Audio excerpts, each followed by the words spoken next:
เนาะเลี้ยงลูกอยู่บ้านสบายตบปากกับของเดี๋ยวนี้สิตบเองหรือให้คอยตบให้สบายแม่มึงติย่ำขี่ก็บ่ได้ขี่ย่ำเหี่ยวก็บ่ได้เหี่ยวปวดขี่ฮะลังเธอได้อุ้มลูกของน้ำไปน้ำดมขี่หมกันอยู่หันย่ำนอนก็บ่ได้นอนตาแหลปื้ออยู่นี่ไม่เห็นบอกนี่สิว่าสบายอยู่ติบ้าว้าวดีเว้ยสร้างก็เกิดมาเป็นกับแก่ขางฟ้าบ้านกูแน่เนาะจังสิได้หูว่ามันเป็นแนวใดน่ะนะว่าติดท่อเลี้ยงลูกอยู่บ้านมันสบายมองใดก็เป็นมึงสภาพกูมึงเนี่ยมันคือคนสบายอยู่บอกมึงว่าหัวกระฟู้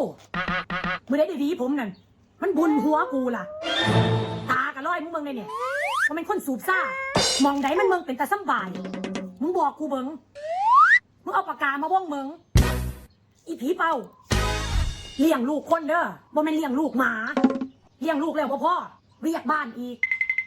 ยังมาสบายอยู่ติน้อย